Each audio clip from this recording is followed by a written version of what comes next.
How's everybody doing today in this wonderful paradise of Maui? Yeah, glad to be here.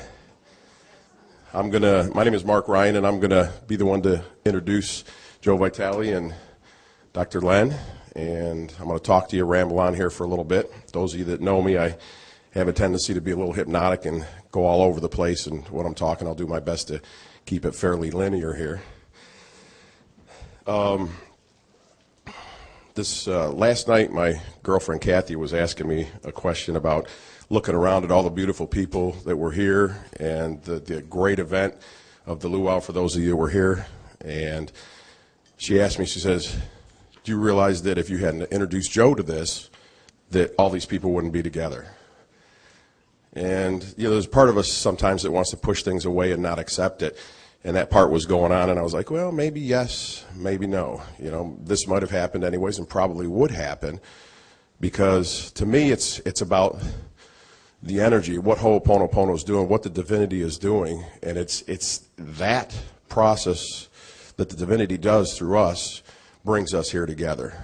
And so whether it was me introducing Joe to it or somebody else, it was meant to happen. And the other thing I got thinking was, what if everybody in this room made this happen? What if all of you individually made this happen and caused me to be introduced to Howaponopono and then introduce it to Joe so we could all be here today and then take it out into your lives? How much farther can that go, and what's going to happen after this event? Hi, come on in. So I will start off back. On the way we were flying out here, there was a young lady back of us that lives on Maui, basically lives out of her vehicle and has some pets with her, and she started talking about the volcanoes in Hawaii had started going off last week, I think, again, some of the volcanoes, and they were flowing red rivers of lava. And it brought me back to a memory when I was a kid, and I remember reading this book as a child, and it had this lava flow on it, and it had a lot of green, plush green, and then had houses that the lava was coming close to. And this book was about this young man that lived on the big island of Hawaii, and what it was like to live close to a volcano and be around a volcano with the fear of the lava coming towards the house. And a lot of times when a volcano goes off, it gives a foreshadowing that it's going to go off. It'll give rumbles, it'll give a little bit of smoke going up in the air. People know the lava dome will start coming up. People know that this lava, it gives a foreshadowing. And I think what happened with me, what's happened through me throughout my life, and as we talked to Joe and Dr. Len and yourselves, there's foreshadowings of things.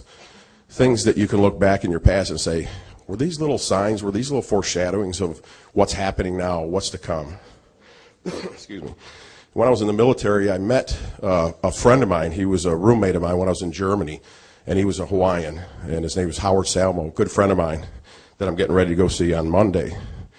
And it's been 30 years since I've seen him, but he was just an amazing individual, and he taught me a lot about spirituality, and he would talk about some of the spiritual traditions of Hawaii and what went on here, and what some of the kahunas and the different healing techniques, and how the language is really a healing language, and the language is meant to bring positive things into your life and to bring healing into your life. And I'm probably not explaining it as well as Dr. Len could or Howard could, but it was a magic.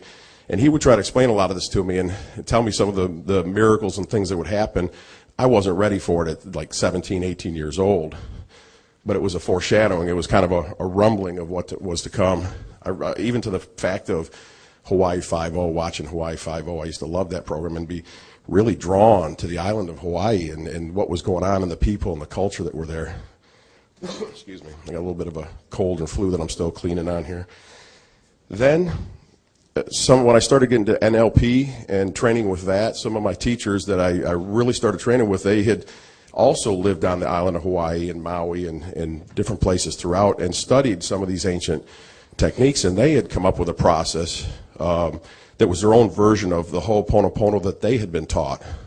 So again, it was a foreshadowing of what was to come. It was a different yet similar type of Howaponopono than you're going to learn over this weekend at the Zero Limit Seminar. And many, many of those things have happened as a foreshadowing of this event. when I was in Mount Shasta, there's a lot of synchronicities that happen. I used to go there every year for about 17 years. I had a little booth there and started selling sunglasses there and did very, very well. And so I would drive from upstate New York every year, every summer, to Mount Shasta like a pilgrimage. And the synchronicities that brought me there, all the things that happened along the way. And I have a good friend of mine, his name is Obi Newman, and new man, Obi, new man. So I'm always saying, you know, Obi, a new man, which he always is. He came up to me one day and he says, you know, for some reason, I feel like I have to give this to you. And it was a pamphlet folded up with one of our other friends' name tag on it. And he goes, it's just, I think you're going to be interested in this. And it had blue lettering all over it, like a purplish blue lettering. And I say, okay, I'll take a look at this. And they had gone and seen Dr. Len for an introductory session. I think it was on a Friday before that. I went through, I read it, and it blew me away. And the great thing was, like, I got it.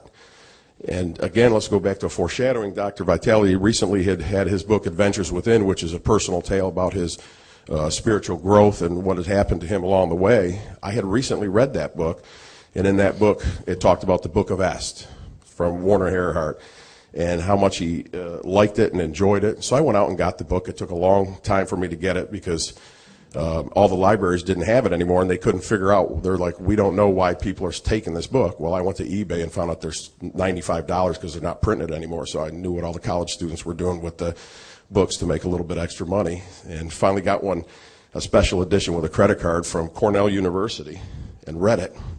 And that book talked about being responsible. One of the chapters of it was being responsible for your world 100%. And I had to keep reading it over and over again. It was a simple concept, but it wasn't clicking in my head. I just couldn't get it. But yet something inside of me, that foreshadowing, knew it was powerful. It was really powerful. So I kept reading it, and then one day it was like, oh, I got it. I got it. And then it wasn't too long after that I went out to Mount Shasta and got this little pamphlet that talked about 100% responsibility. And I think it was an article from the Seattle Times. It was a New Times magazine or something where Dr. Len had done an interview, and I got it. It made sense. All the stuff that, and it was a similar type of foreshadowing that was recognizable within me. And that process there, through reading it and getting excited about it, I knew that there was going to be something happening with it. It was something big. A lot of times I talk to Joe and I get these intuitions and I say, I don't know what it is, but they come in these packets and it's like everything is there with it. And I know what's going to happen with it, but not necessarily how it's going to unfold. And soon after that, it was about a month later, I think Dr. Vitale had asked me if I would help volunteer with booths because I had been doing the sunglasses. I knew how to run booths. And he asked me if I would go up to the NGH, which is the National Guild of Hypnotherapists up in, I think it was New Hampshire at that time, Nashua, New Hampshire. And I was fresh off of this experience of reading his book and then getting the pamphlet and reading the pamphlet and getting it and understanding it. And there was something in the foreshadowing, because he resides in that same place within me, of that same energy. When I met Joe years ago, that same type of thing happens. Like, this guy's going to be my friend. I don't know why I know this, but I know this. He's going to be a good friend. So it was a foreshadowing that was in that same area. So Joe was kind of on the cusp with his spiritual marketing book and doing all the marketing of that spirituality. But I knew from Adventures Within that if he got this concept, that it would change the world. There was something about it. Again, my girlfriend asked me, she goes, did you realize what would happen with this once you told Joe? And I'm like, yeah, I realized that if I could get him to get it and understand it, I knew what was going to happen. I knew what was possible if Joe understood this and what he could do with it. So the first year I went to the NGH and was talking to Joe, I was like, how do I bring this up with him? And I started talking to him. I asked him, I said, have you heard about this therapist, this doctor, psychiatrist in Hawaii that never saw any patients? I mean, took on a patient. I guess, Dr. Len saw him walking around looking at him in the court, but healed them. And basically the hospital had to close down, which Joe will tell you more about and Dr. Len will tell you about. I said, did you hear about this guy? And all he did was pray over him. Basically say the Havaoopونوپونو exercise that you're here to learn. And he kind of looked at me funny. And I told, because he knew I'd just come from Mount Shasta. He says, what happened to you out there in Mount Shasta? That's kind of like a little weird what you're talking about. And I said, no, it's great. Anyways, he never really took on at that year, which was about 4 years ago, 3-4 years ago. And we did the booth, sold real well. He goes, man, he says, we really did good. It was energetic. Narissa was there. Joe was up there. I was there. Telman Knudsen, I think, was there. So we did very, very well with this seminar, or selling his products at the booth, and asked me if I'd come again next year, and I said, absolutely. So a year went by, and this time I came to the seminar, started right away, the first day, and poor Narissa, we were setting up, and Narissa was in the back of the room. And I asked her, I said, do you ever check into that therapist that I was telling you about, the guy that could heal just by doing this Havaoopونو process? He goes, something's been getting me about that. He goes, tell me more. And I started telling him more, and he'll tell you about it. And he got excited, really excited, and said, Narissa, do you mind watching the room? Now, this is first thing. It's starting, and thousands of people that are going to rush Narissa, and me and Joe are leaving to go get on the internet to check out stuff about Dr. Len. So once he did that, I knew it had taken, that the same thing that had taken inside of me had taken inside of him. So then it was up to me to support Joe in whatever way I could with this knowledge.